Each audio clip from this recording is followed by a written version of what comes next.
L'holographie est un procédé qui permet de produire des images en relief. Mais pourquoi on ne voit pas le relief sur une image standard? Pour le comprendre, il faut se rappeler que la lumière est, entre autres, une onde, un peu comme les vagues, à la surface de l'océan. Pour les vagues, c'est l'eau qui oscille. Et pour la lumière, c'est un champ électrique et un champ magnétique.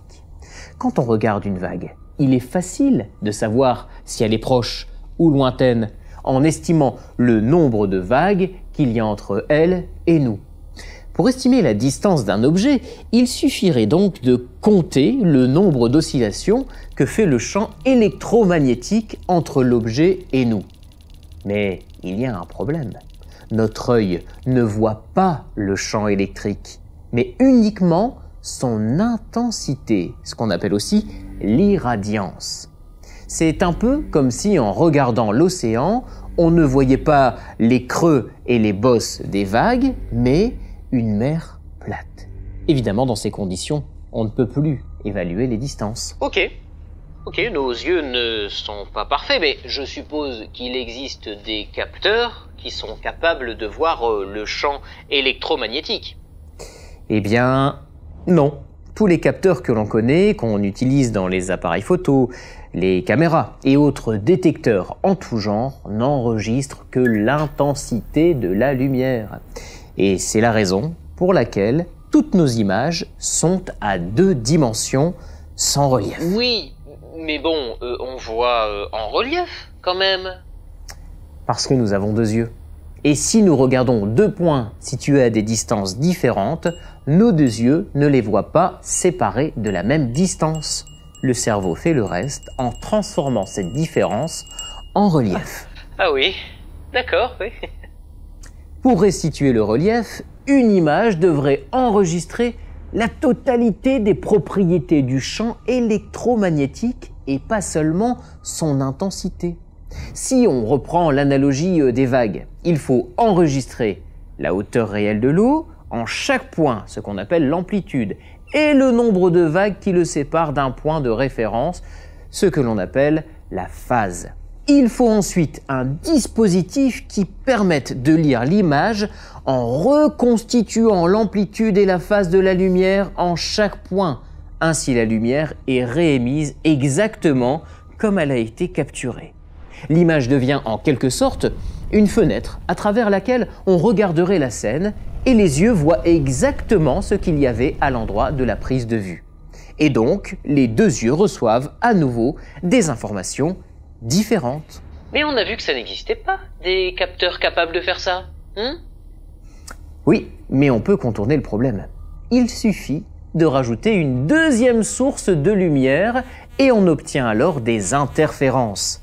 Les 2 ondes, en fonction de leur phase, s'ajoutent ou s'annihilent mutuellement.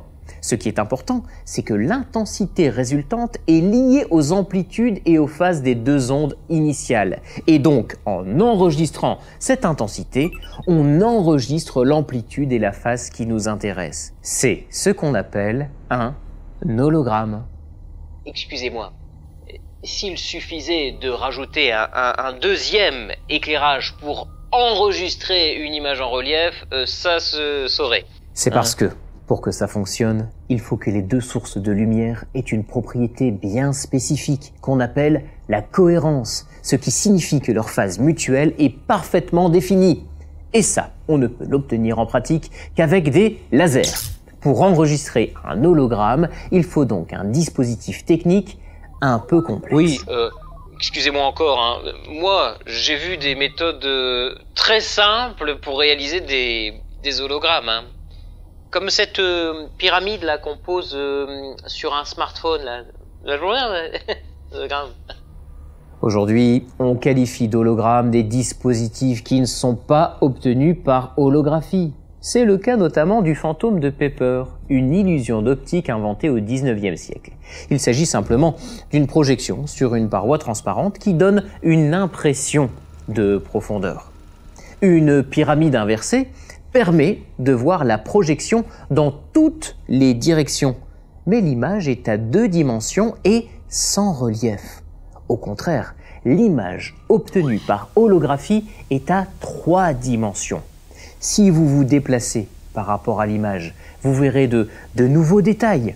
On peut d'ailleurs enregistrer la totalité d'un objet pour pouvoir le découvrir sous toutes ses faces en faisant le tour.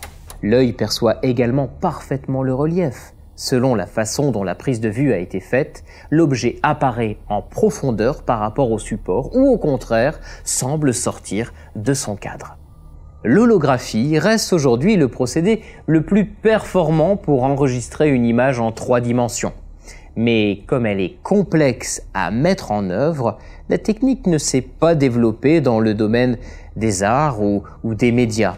Mais justement à cause de cette complexité, les hologrammes sont utilisés pour sécuriser des documents ou des objets, comme par exemple cette colombe qui orne certaines cartes de crédit.